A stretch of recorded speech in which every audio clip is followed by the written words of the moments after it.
Good evening, everyone. I'm Akush Lapinder. It's good having you back with us. Quick access to critical funds urgently needed if the Bahamas is to speed up its recovery efforts. With a better idea of what's been collected and how those funds will be put to use post-Hurricane Dorian was Prime Minister Dr. Hubert Minnis, who this morning updated legislators upon their return to the House of Assembly following their traditional summer recess and Dorian's passing.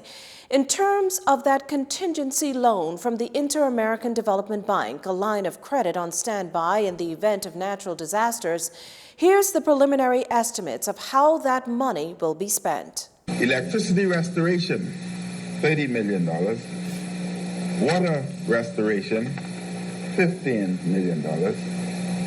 Enhanced social welfare spending, $30 million. Debris removal and cleanup, $15 million. Reimbursement of evacuation and shelter cost, $1 million. Unallocated funds, $9 million.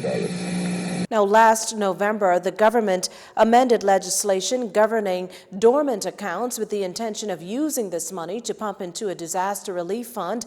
That fund totals nearly $40 million, half of which will be used for recovery and reconstruction. The Prime Minister telling the House that $10 million will go towards providing support for small businesses in the economic impacted zones, $5 million for temporary housing in the affected areas, and the remaining $5 million for other hurricane recovery efforts. The Bahamas has also received $12.8 million from the Caribbean Catastrophic Risk Insurance Facility, or CRIF, $11.5 million for the triggering of its tropical cyclone policy, and $1.2 million from its excess rainfall policy. As of Monday, September 30th, the National Emergency Management Agency's monetary donations totaled $5.1 million. And this does not include pledges. The breakdown in donations is as follows. Corporate, $1,362,025.02.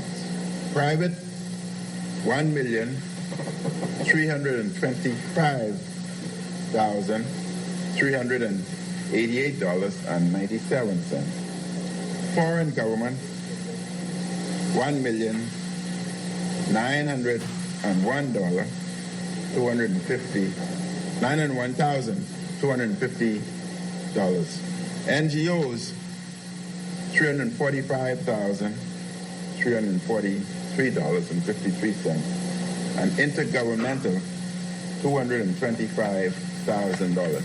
Meantime, the United Nations Development Program will donate $1 million. While the whole issue of what should be done with illegal migrants in the wake of Hurricane Dorian, a particularly thorny one that's found the government going head-to-head with human rights groups. Just this morning, the Prime Minister met with officials of the International Organization for Migration. He said during those talks, he informed the IOM that the Bahamas is a country of laws which will be carried out, but in a humane manner. I send a notice to all those who are illegal that they can leave voluntarily or they will be forced to leave. Now, how the issue is handled could very well impact what degree of international funding the Bahamas receives as it moves on to the mammoth task of rebuilding Abaco and Grand Bahama. Commenting, Deputy Prime Minister and Minister of Finance Peter Turnquoise says, "It's unfortunate misinformation and sensationalism has risen the ire of the community." You know, we have to ensure that the international community understands our response, understand that we are responsible members of the global community, and we appreciate our obligation to ensure that human rights are respected in all of the things that we do in managing this situation that we have.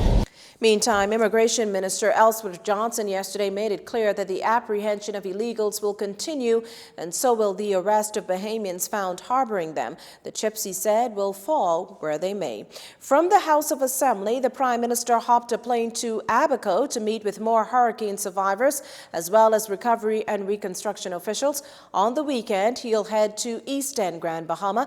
As it stands, the Grand Bahama Power Company has provided electricity to 15,000 1,500 of its consumers. Meantime, power has been fully restored in South Abaco. The same cannot be said about North Abaco.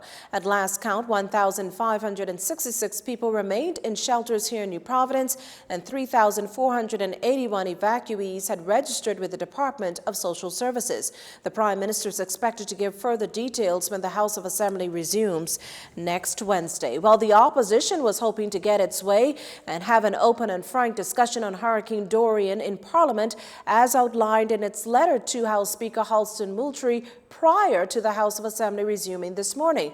That discussion would center on the planning, management, and execution of all phases of the operation surrounding Hurricane Dorian, including the contingencies and post-hurricane relief efforts to those affected to date.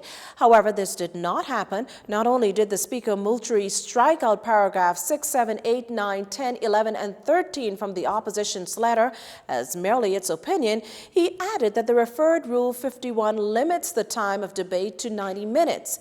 And with 7 MPs impacted by the storm, along with the Prime Minister and the opposition, this would be insufficient.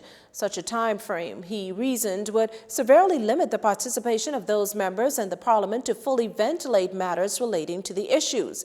The opposition not taking too kindly to that decision, Opposition Chairman Fred Mitchell in a press statement says it's a backhanded slap to democracy and freedom of speech that the House Speaker and, not surprisingly, government members of the House rejected a proposal for a frank discussion on issues surrounding and related to the recent passage of Hurricane Dorian. He added that the ruling on the 90-minute time limit is silly and not grounded in law, the House rules, or practice. Mr. Mitchell says the fact is that F&M members do not want to talk about Dorian because they are embarrassed about how poorly the government has managed and handled the process to date. You're watching JCN News. Stay with us. This segment of the news was brought to you by Alive.